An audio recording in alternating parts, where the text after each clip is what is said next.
আসসালাম ভাই। আপনার নাম কি? মোহাম্মদ আব্দুল্লাহ। এটা কি আপনার ক্ষেত? হ্যাঁ ভাই, এটা আমার কতটুকু জায়গা লাগাইছেন? 30 শতক ভাই। এটা কি জাত লাগাইছেন? এটা হাইব্রিড জাত। তারপর হাইব্রিডের মধ্যে তো আছে, বিভিন্ন নাম আছে, যেমন কাজলি। কাজলি, এটা কাজলি অরিজিনাল, যেটা কাজলি বলে। আজকে কি পটল ছিঁড়ছিলেন? না, আজকে শ্রী নাই ভাই। আচ্ছা, সর্বশেষ এ পর্যন্ত যতবার বিক্রি করছেন টোটাল কত হাজার পর্যন্ত যাচ্ছে ঘরে? এই প্রায় 1.5 মাস। দেড় মাস। 1.5 মাস তো শখ। 1.5 মাসে 50,000 উঠছে মনে করো। তাহলে তো 1.5 মাসে প্রায় 1.5 মাস এখনো হয়নি, তারপর হয়নি। 50,000 উঠেছেন। এখনো মনে করেন যে মাচা এখনো গাছ তত ডগা দিতে আগে নেই, তারপর প্রচুর জ্বালা দেখা যাচ্ছে, তাই না? তা আমার মনে হয় যে আপনি বন্যা আসা পর্যন্ত, আর বন্যা না হলে তো আরো ভালো, আর বন্যা আসা পর্যন্ত আমার মনে হয় যে আপনি আরো লাখ দেড়েক টাকা হ্যাঁ, এরকম উঠাতে পারবেন। আশাবাদী আল্লাহর কাছে। তা আপনি এ পর্যন্ত আপনার জমিতে কি কি স্প্রে করেছেন? স্প্রে প্রতি সপ্তাহে সপ্তাহে আমাদের স্প্রে করতে হয়। হ্যাঁ, আচ্ছা, আপনি বলবেন, আপনার দেখে নতুন পটল চাষিরা শিখবে, শেষে আপনি বলবেন। এখন তো বিভিন্ন ধরনের ওষুধ আমরা যেটা ব্যবহার করি, মনে করেন পটলজিন, সফিক্রম, এই ধরনের জিনিস আর কি আমরা ব্যবহার করি। আর সফিক্রম হলো পোকামাকড়ের জন্য।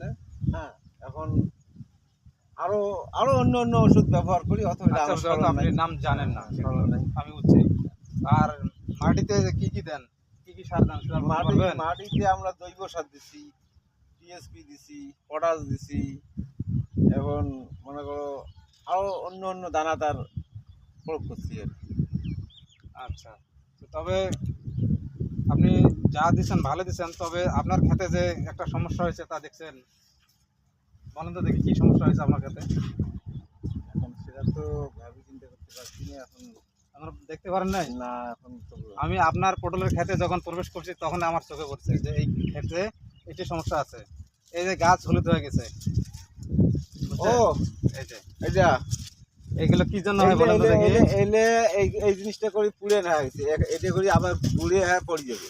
তারপরে মনে করেন হলো যে পুরান হোক, তারপর গাছ পাতা অনেক অনেক পাতা দেখা যাচ্ছে। হ্যাঁ, অনেক কথা না, এটা করে পড়ে যাবে, এটা করে পাতা পড়ে যাবে, আবার নতুন কুশি আসবে, আবার নতুন জোয়ার আসবে। হলো এটাই ভাই, এই যে করে এটা হলো জিঙ্গের ঘাটতি হলে আপনার পাতা হলুদ হওয়া শুরু হয়ে যায়।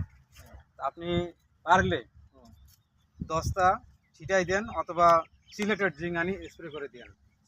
হ্যাঁ, সিলেটেড জিঙ্ক।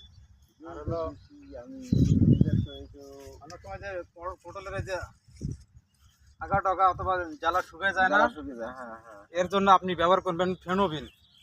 হ্যাঁ, ফেনোবিন ব্যবহার করলে আশা করি আপনার পটল ক্ষেত আরো লাভবান হবে। আরো লাভবান হবে। হ্যাঁ, ঠিক আছে ভাই,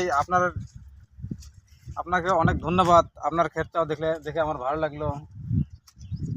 আপনি যে বলছেন 2-4 কথা, আপনার কথা শুনে অনেকেই আবার পটল চাষে আগ্রহী। হ্যাঁ আগ্রহী হবে। তা পরিশেষে আরেকটি কথা বললেন না, সেটা হলো যে কৃষক বাঁচলে বাঁচবে দেশ, সোনার ফসলে ভরবে দেশ। এই স্লোগানটি সবসময় সবাই মনে রাখবেন, তাহলে আমাদের দেশটা উন্নতির দিকে এগিয়ে যাবে। ধন্যবাদ। আসসালামু আলাইকুম প্রিয় কৃষক ভাইরা।